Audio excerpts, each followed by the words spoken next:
So today the church celebrates the Feast of the Holy Family.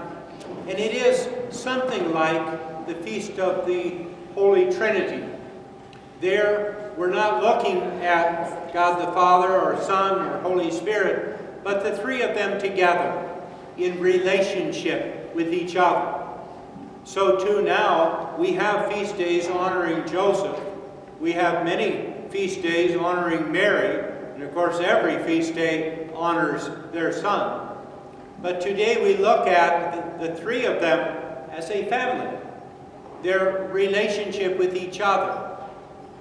And as we have seen and heard in the prayers and in the readings, the church uses this opportunity to reflect on the call of all of us to be a part of God's family, and also all of our families that call to be holy, to look at the virtues that they exemplify and incorporate them into our family life. And even more, encourages us to see ourselves, church, as a family.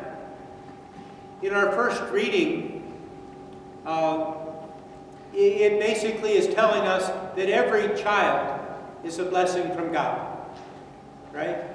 And if we connect that with our second reading and the response psalm, we are all children, which means all of us are a blessing of God. Each person we meet is a blessing from God. And we know from before that we have that challenge, if you will, to see Christ himself in that person.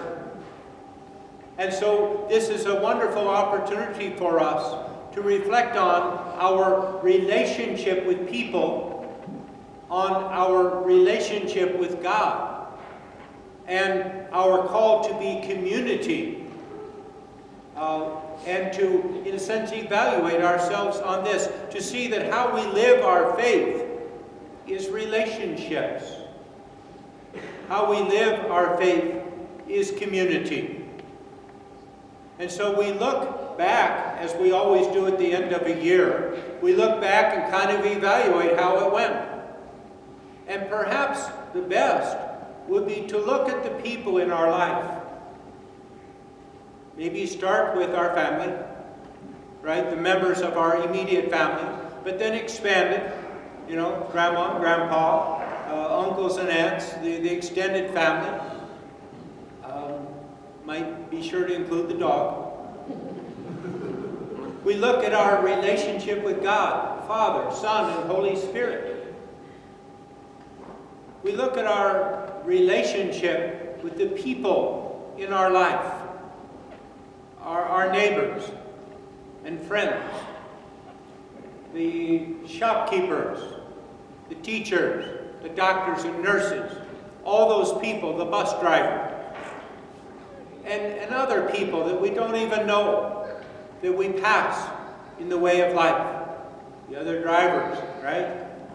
The people who are trying to get into our country right now, the people who are fleeing for their life for fear of religious persecution. So many people in our life, and we're called to see each of them as a blessing of God. I would suggest to you, as we bring to a close this year and begin a new year with its resolutions, that one of the best things we could do is to look at and evaluate those relationships in our life. Here's your homework. Take a piece of paper and write the names of 25 people. 25 people. Be sure they include your family, but also some friends and neighbors, people you work with or go to school with, some of the people who are here in this room, right? But also some of those other people that you don't even know their name. Perhaps some people who are living the other side of the world, right? Including especially God's poor, those who are suffering, those who are in special need. And with this list, then, take each person and hold them in prayer. Start with gratitude. to give thanks to God for this person's life. And hold them in prayer until you really feel that deep inside. And then look at and evaluate your relationship with them. What we're called to is holiness in those relationships, right? Which means so much. We look especially the teachings of Paul and John in terms of relationships with people. Are we patient? Are we kind? Are we caring? Do we listen? Do we communicate with them well? Do we support them, especially in their times of need? Are we forgiving? Or do we need to reconcile with them?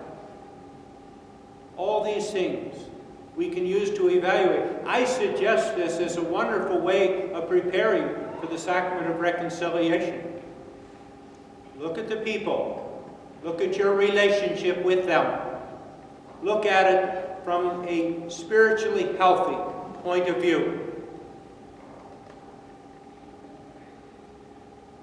Be sure that we are grateful, because that's the key. To be grateful for each person. To be grateful that they are a blessing of God, a sign of a blessing of a God who loves us and has called us to be His children in relationship with Him. Strive for perfect love. To be perfect as God is perfect is talking about love for our brothers and sisters.